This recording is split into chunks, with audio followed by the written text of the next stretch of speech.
Hello! Welcome back to the Solway Wait! Cannons. That's better. Oh, okay. Things have changed here at the Solway Cannons. Welcome back to the Solway Cannons. I'm Jordan. And I'm Andrew.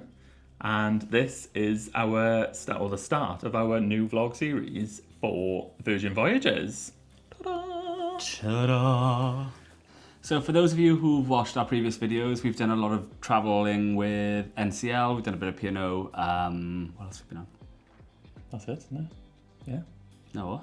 Oh, we did one with Royal Caribbean. It was short, yeah. but we did. Very short. Moving cruise line is a big deal, and it's a new little start for us. I'm particularly nervous to move away from NCL because I'm a stickler for staying with what I know. So Andrew has kind of talked me into trying out the Virgin cruises on his head bit. But there are a couple of things that you told me about that convinced me. So I think we should go through those first. Yeah. So what is it that you really want to see? I like the fact that it's adult only, especially for someone who is forced to go on holiday in the school holidays. I think it's a massive bonus. We've certainly gone on certain cruises where the ship has been full to capacity because it's the school holidays. Not that we've got anything against children, but we don't necessarily want to go on holiday at the busiest time of year for kids. So for those of you who know, I'm a teacher and we can only go on holidays during holiday time, not term time, the opposite. Holiday time. Holiday time, non-term time. Half term, summer holidays, those kind of things. I'm not bothered whether we go on a child-free holiday or not. It doesn't really bother me. I work with children, so I'm not that bothered. But I'm quite excited to see what it's going to be like. I moaned in the last video about NCL using up quite a bit of space for child sort of friendly activities that weren't really used that much. So actually for those spaces to now be used for adult only events or to get that variety then I'm quite excited for. So I think that's it that was nice. It's going to be interesting to see how a ship that is completely catered for adults and all of the spaces are catered for adults is the interesting bit, not necessarily the fact that there won't be any children on the ship. We're not big foodies, but I think it's fair to say that food's a big part of a holiday. You paid a lot of money, you want to have good food. And I know the last trip we had, the food was really good. We've also had poor food on some cruise ships. So everyone raves about the food on the Virgin ships. So I'm very much looking forward to that. The food does look amazing. When we've been looking at really it, we've literally been salivating. Wi-Fi? What is Wi-Fi on a ship? I know. Well, Wi-Fi is expensive. Coming from the person who actually paid for the Wi-Fi last time, well, that's not fair. I didn't pay for the full package because it was like a couple $100, but I paid the odd day when I fancied it on the sea days. When we were on Avia, that wasn't it? Well, and just now on MCL, I paid for a day. Oh, did you? Yeah. No wonder the onboard credit was disappearing. So Wi-Fi is going to be really interesting on the ship. Yeah, even just to have some sort of standard Wi-Fi. So for those of you who don't know, we're actually booked, our first Virgin Voyage is going to be 14 days, which is the longest cruise that we've ever done. Oh, no. 12 days has been the longest day that we've done. But 14 days. 8 of them are at sea. And 8 solid days at sea. So straight onto the ship and then we're at sea for 8 days. So having some sort of Wi-Fi is going to be amazing. If I moan, it's in my defence. You said we were going to trial a short Virgin ship first. If we didn't like it, we didn't have to do it again. So this could be the last when we go on. Even though you booked them for the summer. We booked 2 without even going on one. So we'll see how it goes. Very exciting. Entertainment? Yeah, just a different style of entertainment than what we're used to. The entertainment looks amazing. It's totally different to any other cruise ship. And again, all geared around adults. So fab. Looking forward to that. Love it. The last bit that makes me a little bit nervous is they say it's a laid back sort of luxurious vibe. But I think it's quite stripped back in comparison to other ships we've been on. It's quite like a plain ship. When you look at outside, it looks quite industrial, I think. So I'm a bit nervous for that. But I know you're looking forward to that. So we'll see what goes. The thing that gave us the sort of stimulus to finally book it, we've been talking about it for about 18 months. And we really wanted to go on it when the ships were sailing from Portsmouth. And then we pulled up alongside a resilient lady in Tortola just before New Year. If those of you who have watched our last vlog, we sort of waved goodbye to her, waved goodbye to the 2024 Hong Kong, and decided that we were going to book it. So yeah, big. We wanted to see it in person, didn't we? Yeah, And my the nerves ship aren't just looked about the amazing. ship. My nerves are about the 8 days at sea and the rocky weather more than anything, because I'm not a huge fan of being on a ship, believe it or not. And that's going to be the same. Jordan's not a bit afraid of I the just, water. the deep water freaks me out. What is it, thalassophobia, something like that? Freaks me out. So, but I'm very excited. Yes. So those things you mentioned, I think, could be really good. Particularly the food. The main reason why we wanted to do this vlog, because even though we haven't physically stepped on a Virgin Voyage, so Yet. this could be completely useless, but I think, and we think, that it might be of use to some people who may be thinking of booking a Virgin Voyage, maybe before we even get on to Resilient Lady. And we have put together 7 things that we have learnt before physically getting on the ship that we thought would have been useful to know before booking and before physically getting on board. So some of these 7 things are really important in the fact that if we had done them, if we had listened to the advice or found out the advice beforehand, it would have saved us a few $100s either on board. Yeah. And some of them are because it's just really good to get your research done. I don't do that. I'm a little bit lazy when it comes to holidays. Andrew's neurotic. So genuinely, the 7 points are really, really worth it. Yeah. Let's go into them.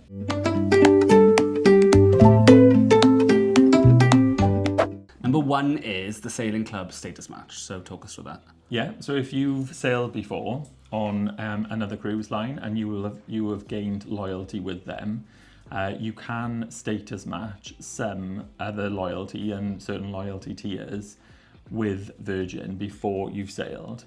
So this is obviously making sure that you've never sailed with Virgin before. So like us, we've sailed with Norwegian and we've got loyalty with Norwegian.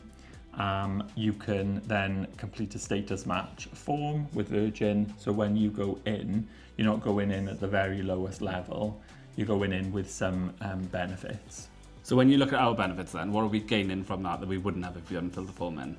So once you first sail with Virgin, you will be entered into the Sailing Club, which is their loyalty program. Once you've sailed for 3 times, or once you've sailed on your 3rd sailing, you will get entered into the Blue Extras level of the Sailing Club, which will give you extra perks to what you would normally get. Things like extra specialty coffees or free specialty coffees. You will get invited to a special cocktail event. You'll also be able to get free or complimentary laundry service, and then a dedicated sailor support.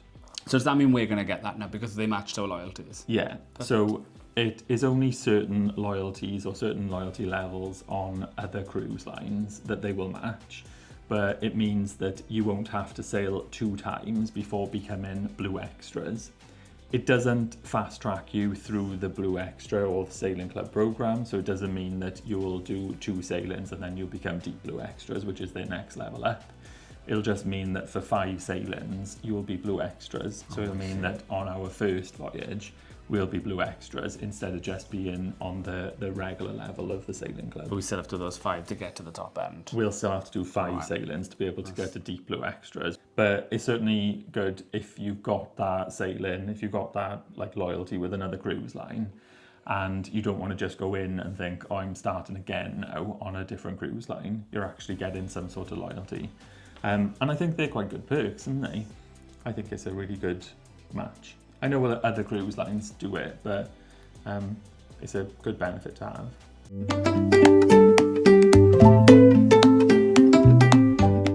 So number 2, you can buy My Next Virgin Voyages placeholders. That's a mouthful. Well done. Thanks.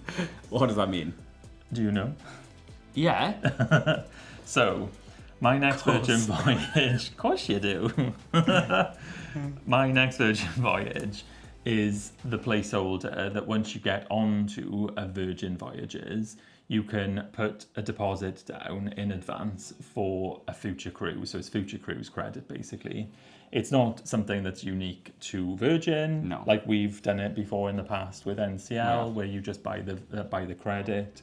And then that credit will last either a certain amount of time or it'll expire within 2 years. So Virgin Voyages call it My Next Virgin Voyage, which give you a varying amount of benefits basically. Now the program has changed over time and it could potentially arguably be not as good value as what it used to be, but the My Next Virgin Voyage placeholders, I'm going to keep saying it, My Next Virgin Voyage, so I can get used to it. MNVV. MNVV are transferable. So some people who have perhaps been on a Virgin Voyage and are not able to then go on another one within the 2 years of the expiry, then look to transfer those placeholders to someone else. So there's lots of different ways you can do it. If you know friends, they can transfer them to you. There are also like plenty of Facebook groups online where that's possible. So what we did say that we've booked 2 different sailings with Virgin. Our first Virgin sailing, we needed to book like literally as soon as we got home from Christmas. So we kind of booked it really quickly and we booked it with a travel agent. So we missed out on the My Next Virgin Voyage, but then after doing a bit more research, we realised that was a possibility. So we did manage to have a transfer of a placeholder. So where did you get your My Next Virgin Voyage? So from a Facebook group. Okay, so you went on the Facebook group, you spoke to someone online, and then you just did it directly with them, or did Virgin help? So Virgin support the transfer. So it like some people do think it's quite risky, and this is not certainly something that we are endorsing for you to do. What we would say is probably the best way to do it is to physically go on a Virgin Voyage and do your placeholder, make your placeholder, and then you can get the benefits. So the benefits that we've got from doing the transfer are we've got a $300 off our sailing, which is the price that the My Next Virgin Voyage certificate was.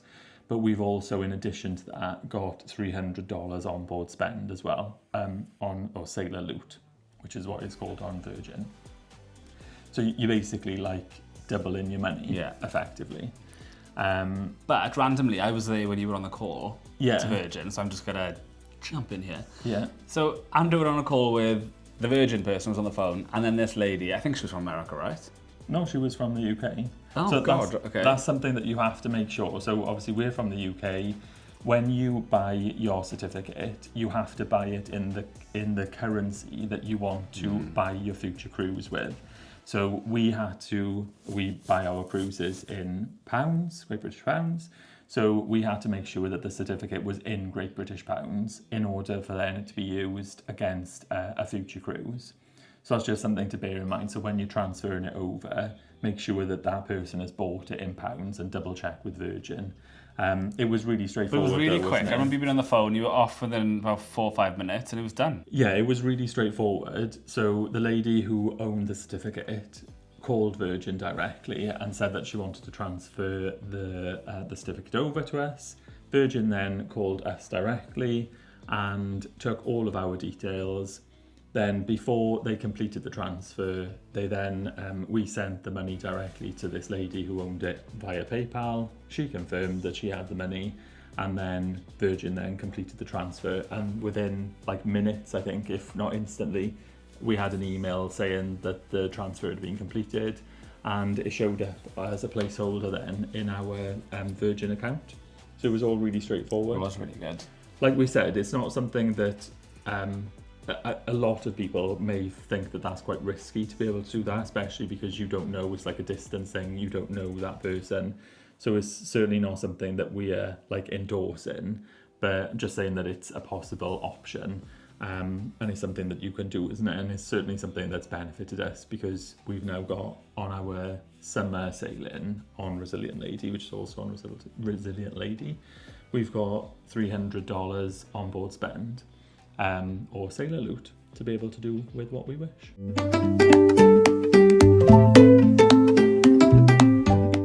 Number 3, booking with a first mate or travel agent can also get you extra perks such as sailor loot, extra sailor loot, cheaper cruise fare, and just a really good point of contact whilst you're going through the booking process. We've always booked direct, haven't we, with NCL. Sorry, I'm laughing because the dog is doing laps on the island, panting. She's like, she's getting really fed up. It's like they're talking about a cruise again. When are they leaving me? So yeah, how good are the perks though? Are they worth it?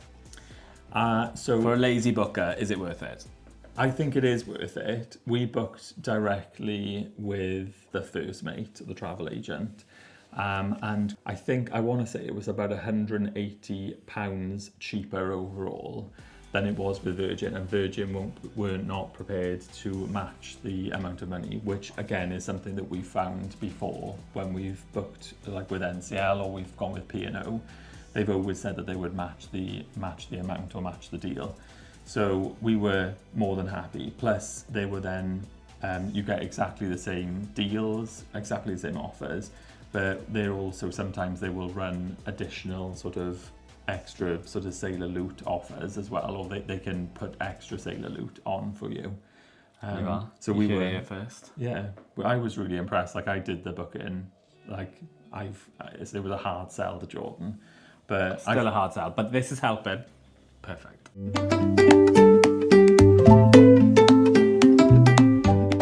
Number 4 is Facebook groups. Yeah, it is Facebook groups. I don't know how you feel about this, but there are Facebook groups for everything these days, but the cruise ones we found particularly useful. Not just for like tips and tricks, but also just a bit of the sociable element too. Yeah. They've always been quite good. We've always joined the Facebook group beforehand for any cruise. Yeah, but it seems that, I don't know whether this is because it's like an adult only cruise or whether maybe just that's something that people who go on a Virgin Voyage prefer. But the Facebook group that we've joined they're really friendly, aren't they? Yeah, like really everyone's friendly. really friendly on there. And I think it's from like an anxiety perspective, if it's like a new cruise line, a new ship that you're going on, I think it's quite good, isn't it? Like to know, like you potentially know who's going to be on there, or you would have spoken to people who've already been on there. And a lot of the people, there's very few people who are they're like first time Virgin cruisers. And people are quite forthcoming too. You can ask stuff on it. Not like when you go on a Facebook group and people are asking like what time to put the bins out and stuff like that. It's not like that. It's just generally people sharing good information that you need to know. Along with Facebook groups where there's a lot of information, there are also a lot of people who vlog Virgin Voyages ships as well. And because all of the ships are pretty much the same, I guess once you've seen one vlog about one ship, you might have then get information on the other ships as well. Not to say that every vlog is exactly the same, but there's a lot of useful information out there. I find the vlogs quite useful because I'm quite a visual human. So when you're watching someone else go around the ship and see it, I find it easier to kind of bridge that gap between the ships. And it's always good to like watch a vlog, I think, because then you can sort of like get your bearings before you get on the ship, especially if it's a complete new cruise line. Obviously every cruise line does everything differently. And you know then what to expect when you get on embarkation and what you can expect for like dining, because like the dining is quite different. And it's quite fun to see the difference between the cabins. Yeah. That's quite interesting. Yeah, exactly. So always check YouTube for your favourite vloggers to see what they've done. Check out some of the people that we've tagged in the description below, which are our favourite vloggers. There are loads of great vloggers out there actually, to be fair. I'll give you a little bit of an insight into what the holiday's going to look like, what the ship's going to look like, so it's pretty good. Yeah.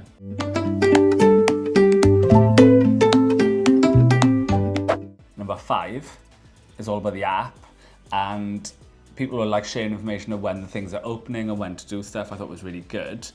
You love an app. I do love an app. The app is probably the best app. So between Royal Caribbean, P&O and NCL, the app, and apparently the app has had a lot of negative feedback. But this one is new now, isn't it? It's had an update. They just like refreshed it now, just before I was sailing, or just quite recently. Thank you, Virgin. Good timing. Well done, well done. Kudos to your app. It's perfect timing, because when we were on the NCL, the app pretty much died, and everyone was getting really stroppy about it. So yeah, it's working out well for us. Apparently everything is done. Obviously we can't speak for this because we haven't actually been on the ship yet, but everything on the ship is done through the app as well. So the booking process, and everyone on this Facebook group has said that the booking process was a lot more straightforward.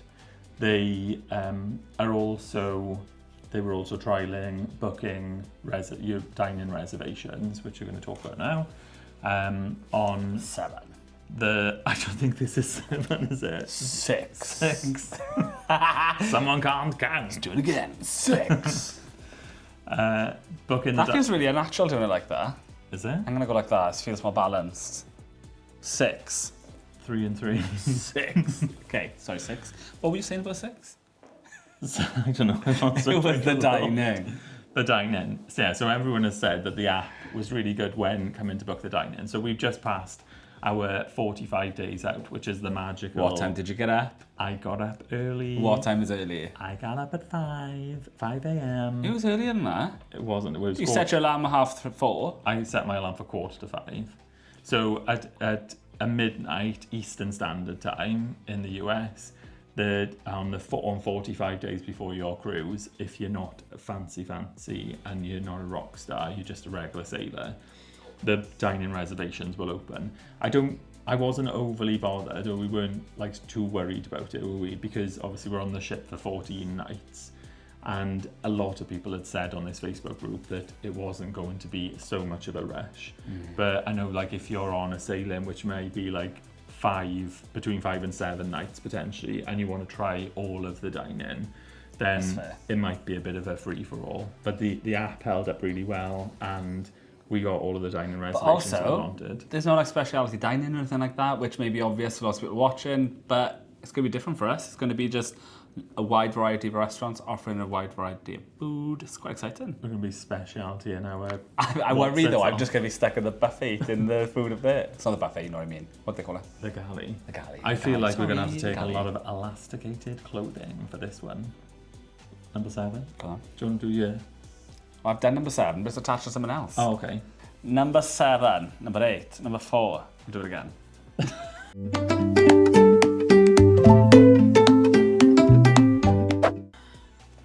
Number 7. Number 7. Last but not least, and save the best to last for certain. You need to, if you're going on a Virgin Voyage, you need to go and visit VV Insider. Have you visited VV Insider? No, but I've heard a lot about it. Or you need to have a partner who does all of the research for you on I VV feel Insider. like I've been on this cruise and I haven't. That's how much you talked about it. Well, yeah, you've got to obsess about something, though, haven't you? Okay. Everyone's got to have something to obsess about. What is VV Insider? VV Insider is your one-stop shop when it comes to anything Virgin Voyage. It's where you're going to find everything that you need to know. If you need to know it, if you want to know it about Virgin, then that's the place to go. You'll find information about entertainment, dining, ship guides, yeah, excursions, yeah, and things that are happening on the ship, the happenings cast, and how that kind of works.